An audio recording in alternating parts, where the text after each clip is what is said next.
They say the best way to hide a secret is to put it in plain sight. For 8 months, Ziva Stone was a ghost.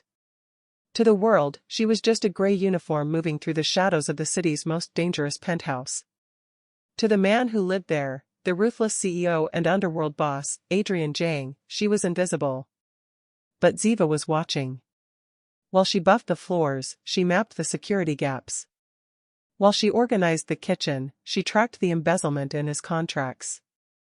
She was an elite estate manager waiting for the perfect moment to strike back at the man who framed her. She had perfected the art of silence. But silence is fragile. When a faulty window latch gave way and a 14th-century vase met the marble floor, the silence didn't just break. It shattered. Adrian Jang thought he was firing a clumsy maid. He was about to find out he had just challenged the only person who could see the fractures in his empire. In the vertical kingdom of Halcyon Heights, power was not measured in floors. It was measured in the depth of silence one could command. Ziva Stone had spent 8 months perfecting that silence, invisible, unremarkable, beneath notice. She pushed her cart through the corridors of the Jang penthouse and looked at nothing the way a woman who sees everything looks at nothing. The gray uniform was her cover. The cart was her cover. The budget irregularities she had noted before the second corridor, nobody's business but hers. Ziva had once managed the private estates of 4 of Cedarstone City's most powerful families, arranging state dinners, catching embezzlement within 40 minutes, and once preventing an international incident involving a misplaced passport and a flustered sous chef. Exceptional. Trusted completely. Then Russell Kane made sure none of it mattered. The lawsuit stripped her savings. The blacklist stripped everything else. The world decided she was finished. It had badly underestimated how good she was at being quiet. She entered the main living area and did not see luxury. She saw a case file. Security panel by the east corridor, newer by 2 years. Documents on the side table, too deliberate to be casual. Near the window stood the 14th-century Korean celadon vase, pale green, angled precisely where afternoon light would find it. Someone had loved that vase enough to think about where the sun would be. Ziva knew that feeling. She had arranged rooms with that same care, for people who walked past without noticing. It cost her something small. She let it go. At the center of the room sat Adrian Jang, reviewing his laptop with the stillness of a man who had never once been interrupted. Sharp jaw, charcoal suit, bone structure built for boardrooms and bad decisions. He made every room smaller by simply being in it. To the public, Adrian Jang was the CEO of a global investment firm. To Cedarstone City, to the dock commissioners, the union heads, and the 3 judges who had never once ruled against the Jang name, he was simply the boss. The house did not lose. It had not lost in 40 years. He reached for his coffee without looking. He missed. Ziva had already moved the mug, reflex. 15 years of elite service lived in her hands whether she invited it or not. He didn't look up. In his world, things arranged themselves because they had no other option. She was buffing the east casing, finished, flawless, when he spoke. You missed a spot. Ziva looked at the surface. She could see her own face in it. Of course, Mr. Jang, she said. And the Mona Lisa, she thought, has slightly uneven brushwork. She said none of this out loud. She went back to buffing a surface that needed nothing. She was almost to the corridor when the elevator chimed. The doors opened. A silver-haired man stepped through, already smiling, warm and unhurried, the ease of someone trusted by powerful people for decades who had never once found it difficult. Russell Kane crossed the room and shook Adrian's hand like a man who had never done a thing wrong in his life. Ziva did not stop. Her face stayed neutral. Her cart stayed quiet. Only her jaw tightened. Just once. She rounded the corner and exhaled. The audit, she reminded herself, was just getting started. But as the elevator doors closed behind Russell Kane, Ziva realized something she had not planned for. He had looked directly at her, and for one fraction of a second, before the doors shut, his smile had not reached his eyes. The window latch on the east corridor had been wrong for days. Ziva had noted it on her third morning, a hairline fault, the kind that held against a gentle draft but would not survive real wind. She filed the report. She followed up once. The response had been a status update that said, under review. Cedarstone City sent the wind on a Tuesday. It came fast and low, the kind of pressure change that only happens at altitude. Ziva was 2 feet from the pedestal when the latch gave. She heard it snap, small, decisive, and she was already moving when the air came through the window like a fist. Her fingers brushed the base of the vase. Just the base. Just the edge of it. The 14th century Korean celadon vase tipped from its pedestal, caught the corner of a marble, and met the floor. The sound it made was not a crash. It was more precise, a bright, crystalline fracture, like a held note releasing, like something very old finally letting go. Then the room went completely silent. Ziva did not run. She did not apologize to the empty air. She knelt among the shards and took one slow breath. In the silence, her mind did what it always did under pressure, it calculated. The vase, late imperial, last appraised at $400,000. Approximately 14 months of her former salary. $400 more than the total cost of Russell Kane's betrayal lawsuit, including every fee and penalty that had cleared out her savings on a cold Wednesday morning. She noted this the way a doctor notes a blood pressure reading.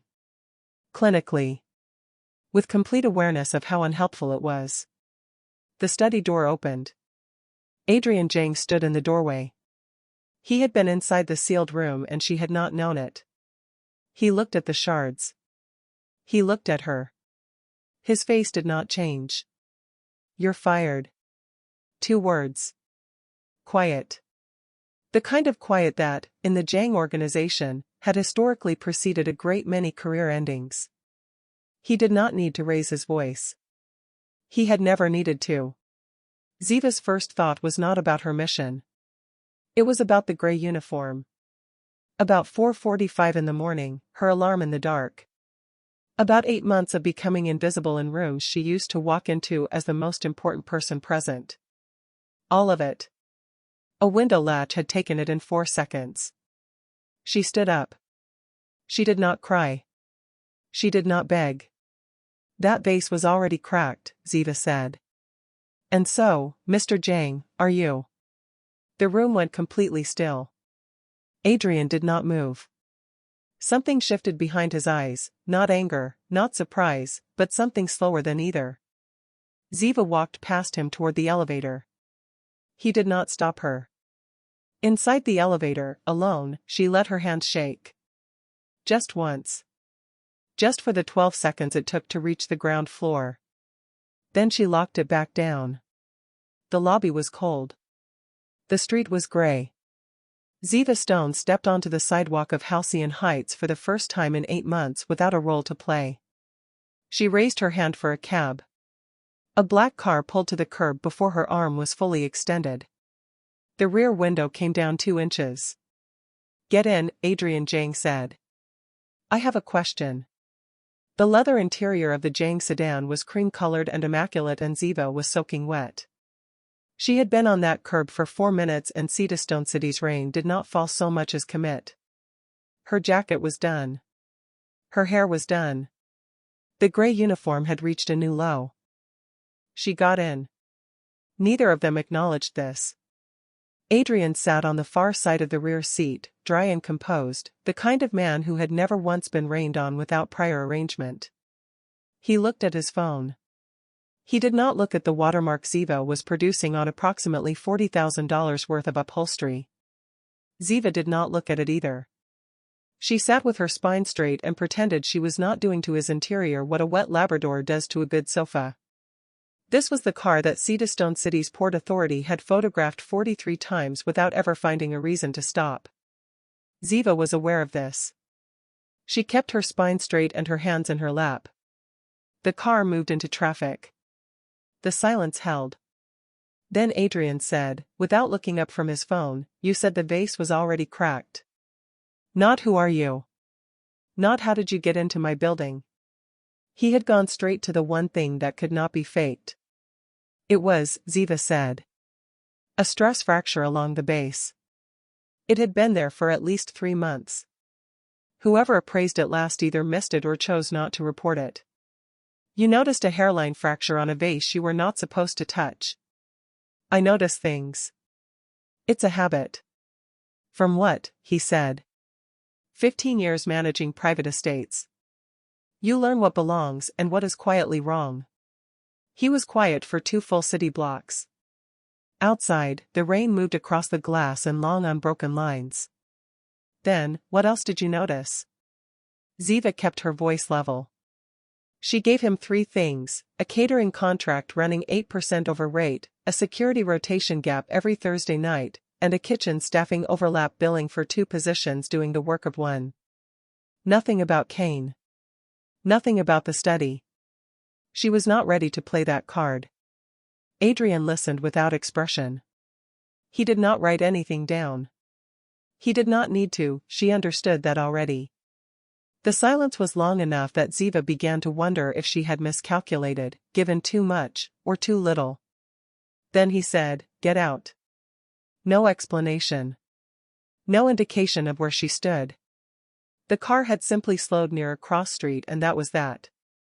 Ziva got out. The door closed.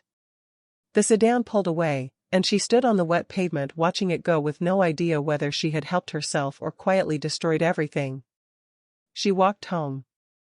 She pulled the files on Kane from the false bottom of her bag, spread them on the kitchen table, and stared at the ceiling for a long time. Across the city, Adrian Jang sat in the back of the returning sedan and looked at his phone. Mincio picked up on the first ring.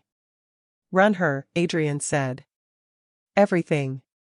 And pull the last 6 months of Kane's personal account movements. He hung up. He looked out the window at the rain. After a long moment he said one more thing, to no one, to himself, to the city rushing past. She buffed that surface 3 times. The call came at 7:43 from a number she did not recognize. Second floor. 9 o'clock. Adrian's voice. He had already hung up. Ziva stared at the ceiling for 11 seconds. Then she got up, made coffee she did not drink, and put on the only blazer she owned that did not smell like floor cleaner. She arrived at 8:58. The elevator doors opened and Mincio was waiting. He was holding a badge on a lanyard, which he extended without a word. White. Visitor. The kind of badge that opened some doors and logged every one of them. "Mr. Jang is expecting you," Mincio said pleasantly. "Thank you," Ziva said pleasantly. They walked in cordial silence that meant something entirely different underneath. She passed the alcove near the East Service Hall, the spot where her cleaning cart had always sat, wheels aligned, supplies organized because she had arranged them on her second morning. Empty now. 8 months of pre-dawn arrivals, of knowing which cabinet hinge needed fixing, of watching the morning light move through the east windows, replaced without ceremony. The alcove did not notice her passing. It never had. In the kitchen, Mr. Sung noticed. He was debating something when Ziva walked past the open kitchen door. He looked up. He looked at the visitor badge. He set his knife down, turned to the nearest staff member, and said in a low and serious voice that he was doubling the food order. The staff member asked why.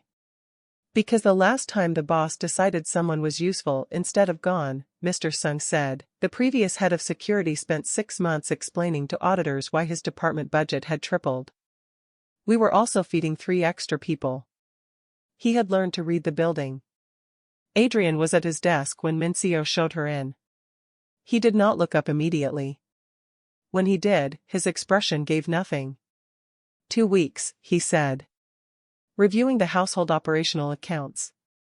Discrepancies, inefficiencies, anything that should not be there. My rate has changed since yesterday, Ziva said. He named a number. It was not a salary figure. It was a signal, the kind of number that told you exactly how much he already knew and how little he intended to discuss it. High enough that refusing would have been suspicious. She accepted without negotiating. She was given a desk, a laptop, and credentials that opened the household accounts and nothing else. Mincio had arranged it himself. Certain areas of the building are restricted to visitor clearance, he said pleasantly. Of course, Ziva said pleasantly. Neither of them said anything further. They did not need to. She opened the first file at 9:34 and was through the preliminary accounts by 10 when a vendor name stopped her cold. Not because the billing was wrong. Because she recognized it. The same shell company had appeared in the Miller estate records the week before she was framed. Different account. Same structure. Same name. Not proof. A thread. She closed the file. She opened it again. She stared at the vendor name for a long time. Then she opened a new document, typed a single line, and saved it under a file name that looked like a household budget column. She had come here for one thread. She had just found the loom. The question she had not let herself ask until this moment was whether Adrian Jang already knew it was there. On the third day, Ziva found a discrepancy in the catering invoices so clean it was almost elegant, a rounding error applied consistently across 14 months of billing. Not fraud. Not yet. But the kind of precision that does not happen by accident. She sent it to Mincio in a single-line summary, no commentary, no recommendation. Just the number and the vendor. Adrian had not spoken to her directly since the day he named her rate. That was how the Jang organization worked. Information moved up through channels. The boss did not come down. People did not presume. On day 4, Adrian came down to the administrative wing himself.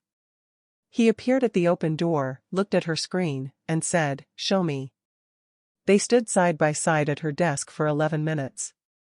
She walked him through the billing pattern, column by column, and he followed without asking her to slow down. He followed her reasoning the way someone follows a path they know exists but have not yet walked. She pointed to a column. He leaned in. His hand landed on the desk 2 inches from hers. Neither of them moved.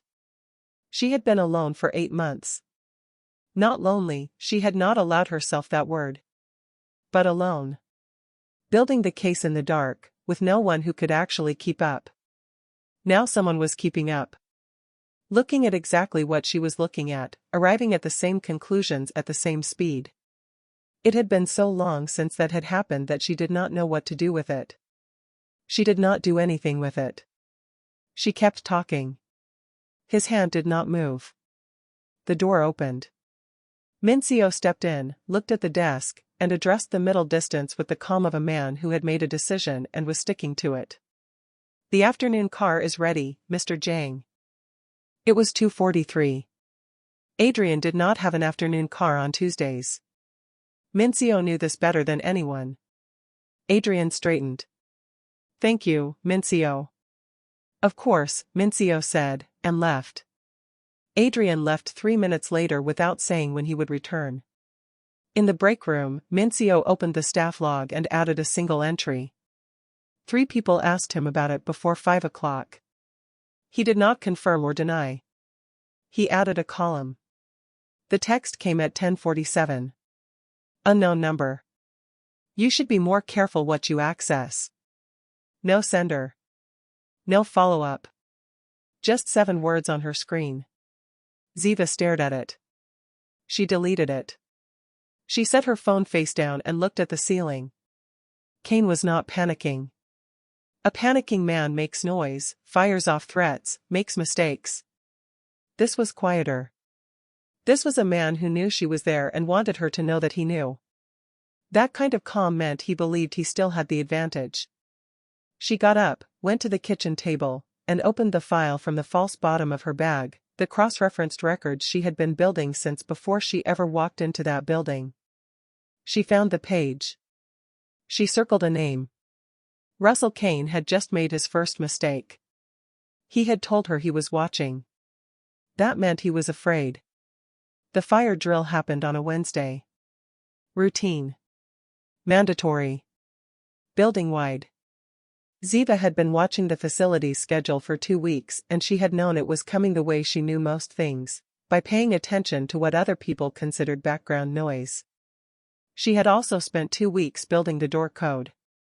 It had come in pieces: a phone call where Adrian mentioned his father's birth year, a framed certificate glimpsed through a briefly open door, and one genuinely useful afternoon when Mincio, eating lunch alone in the staff corridor, muttered the full 6-digit sequence under his breath while checking it against a laminated card he then returned to his breast pocket. She had clocked every digit. She had felt slightly bad about it. She had gotten over it in approximately 4 seconds. The alarm sounded at 11:14. The floor cleared in 6 minutes. Ziva counted to 30, then moved.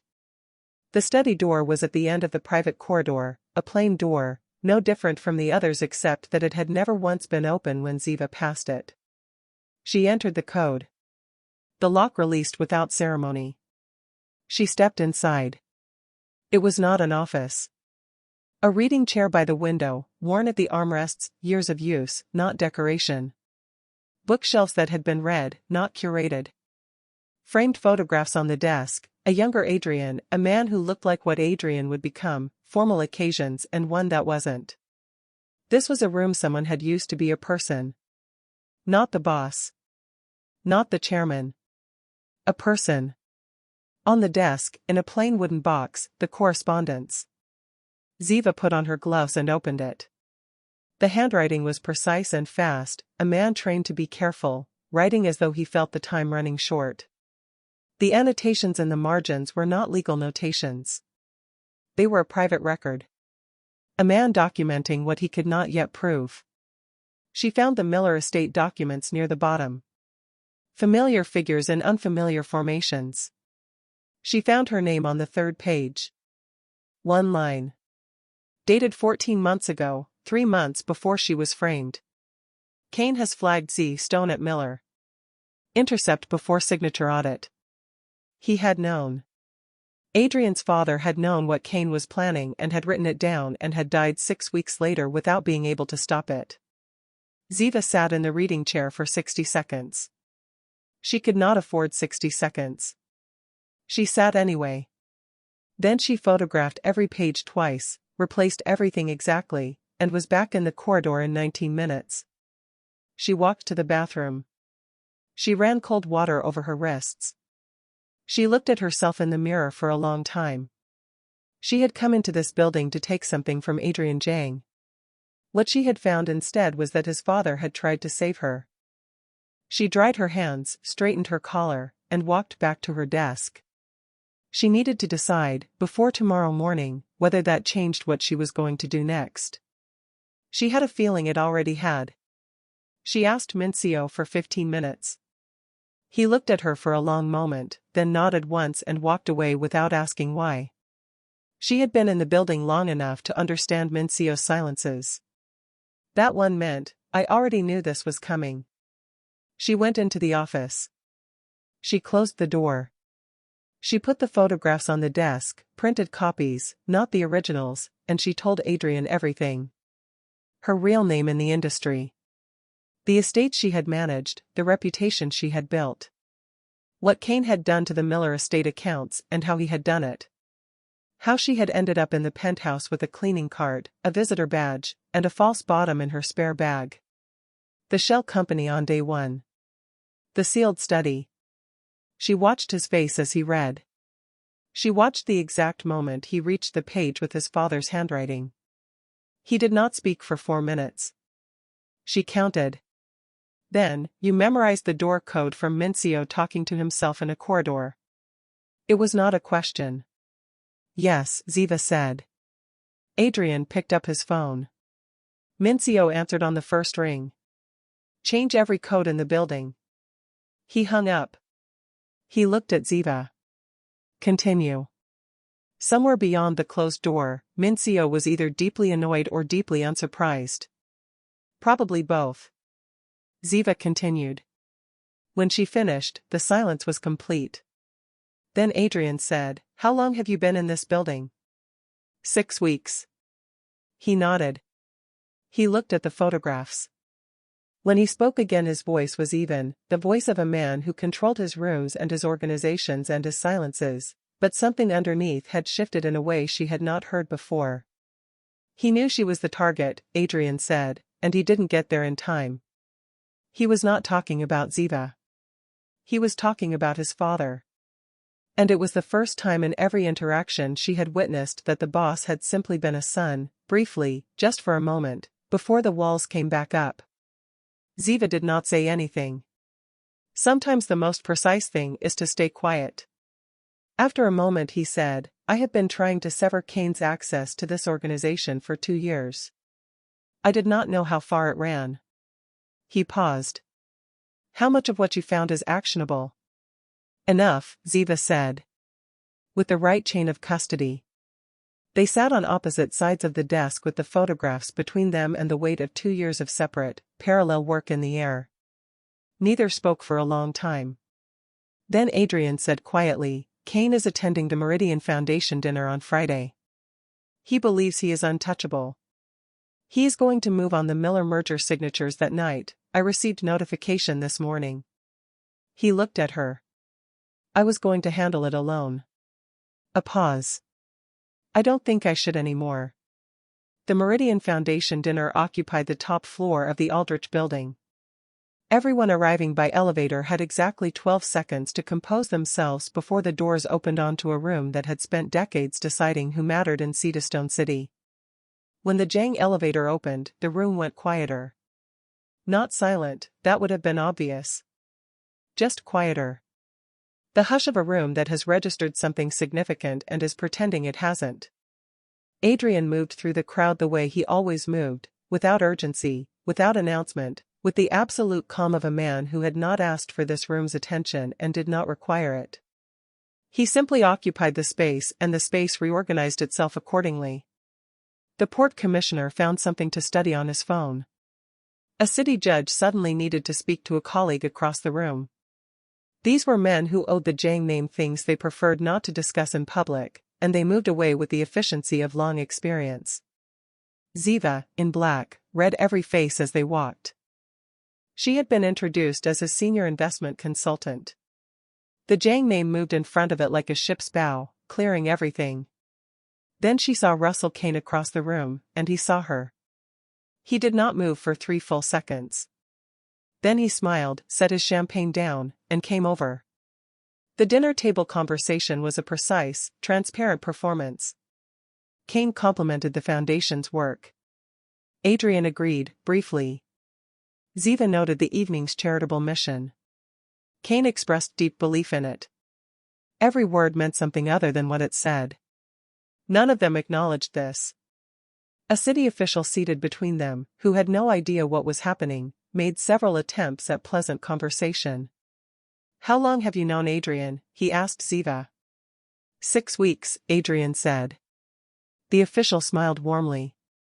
And how did you meet? A pause. He fired me, Ziva said. The official laughed, relieved to have something light. Adrian did not correct him. Ziva did not correct him. The official laughed again, slightly less confidently, and then focused with great intensity on his soup for the remainder of the course. Kane excused himself at 9:41. He was gone for 11 minutes. When he returned he was calmer, more composed. That was worse.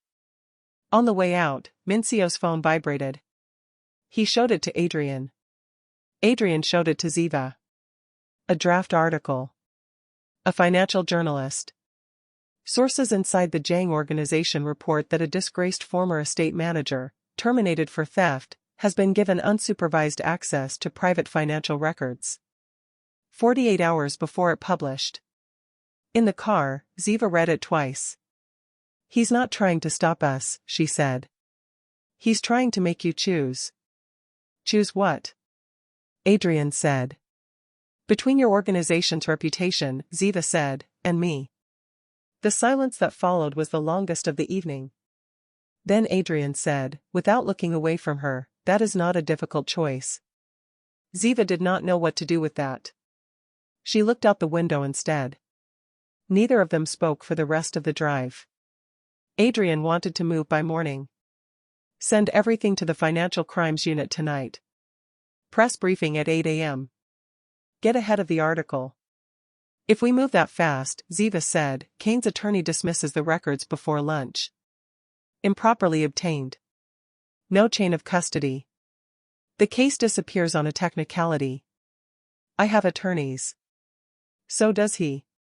Better ones, because he has spent 2 years building relationships with people who make problems disappear. She set her pen down. We need 48 hours and a chain of custody through an attorney Kane cannot reach. We don't have 48 hours. Then we lose. The office was quiet. Outside the closed door, Mincio was standing still. He had heard the shift in the room's atmosphere and was not moving, which was a thing he almost never did. You are protecting a strategy at the cost of the outcome, Adrian said. You are protecting your pride at the cost of the case, Ziva said. The silence after that was a different kind. I have been managing Kane's access to this organization for 2 years, Adrian said quietly. His voice had dropped to the register he used when he was not performing calm, simply being it. I have done it carefully. Without making a mistake. Do not tell me I have been protecting my pride. You have been handling it alone, Ziva said, because the boss of the Jang organization does not ask for help. And Kane is still standing because of it. That is not a criticism. That is what I observed.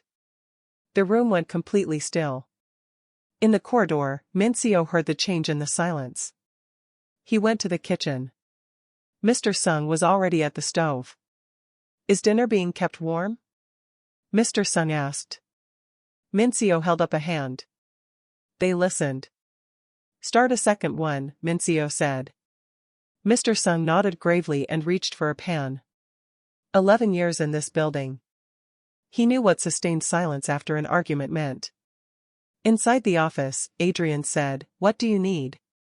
Specifically. Ziva stared at him. He was not conceding. He was not apologizing. He was changing the question entirely. She picked up a pen. She started writing. He pulled his chair to her side of the desk without being asked. The fight was over. Something else had started. They worked through the night. By 4 a.m. the list was a file. By 5 a.m. the file had a chain of custody.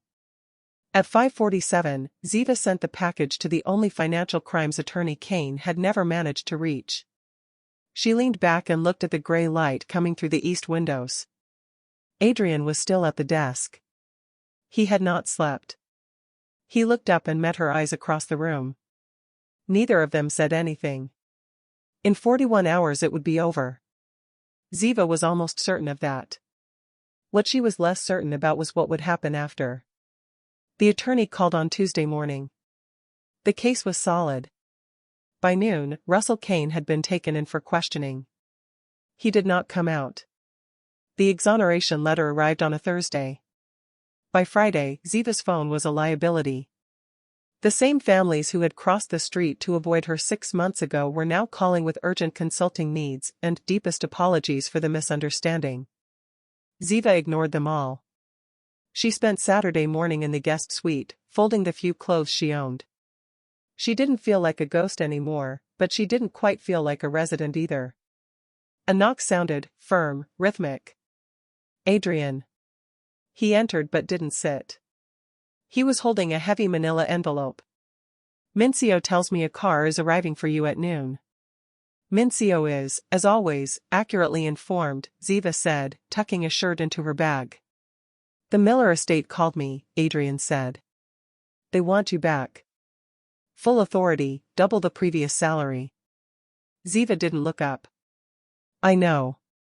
I declined. Adrian's brow furrowed, a tiny fracture in his composure. Why? It's the position you lost.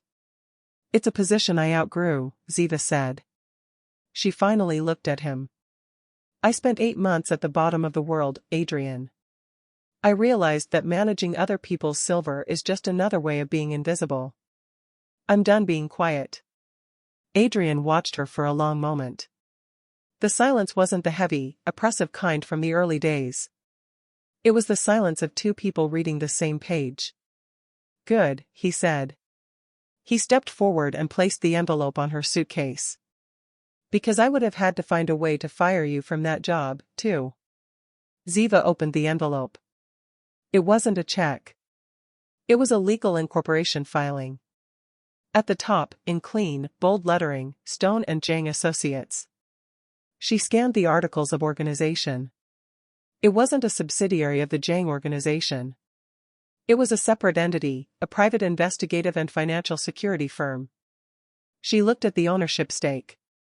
50-50, she asked, her voice steady despite the jump in her pulse. You provide the eyes. I provide the leverage, Adrian said. He leaned against the doorframe, looking less like a boss and more like a man who had finally found a challenge he liked. You told me I was protecting my pride at the cost of the outcome. You were right. I don't want an employee, Ziva. I've had thousands of those. I've never had a partner. Ziva looked at the document, then back at him. She noticed a small, nearly invisible smudge of ink on his thumb, likely from signing these very papers. She reached out, her fingers grazing his hand as she pointed to the signature line. There's a typo on page 8. You spelled fiduciary with an extra I dot. Adrian let out a short, dry laugh, the first one she had ever heard from him. I'll have Mincio reprint it. No, Ziva said, picking up a pen from the nightstand. She crossed out the error and signed her name in the space below his. I'll fix it myself. It's my firm, too. Adrian stepped into her space, the air between them suddenly charged with something that had nothing to do with business and everything to do with the fact that they were no longer hiding. One condition, he said, his voice dropping. What? The Cedarstone Vase. I found the artist's descendant in Gyeonggi. A replacement arrives Tuesday. He paused, his eyes tracing her face with a new intensity. I'd like you to be the one to decide where the light finds it. Ziva felt a smile pull at the corners of her mouth, the real kind. Tuesday works for me. But Adrian? Yes?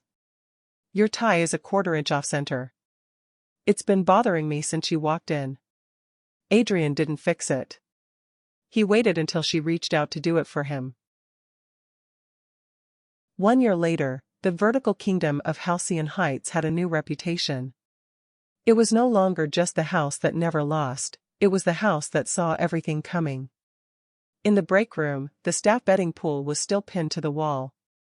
Mincio had added a new column recently, date of the first joint venture.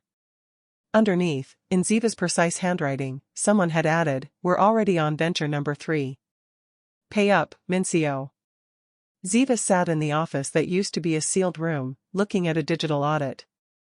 The door opened, and Adrian walked in, carrying 2 coffees. He didn't knock. He didn't have to. New case? He asked. New thread, she corrected, leaning back as he set the coffee down. But I think I've already found the loom. He sat on the edge of her desk, and for the first time in both of their lives, the silence wasn't a weapon or a shield. It was just home.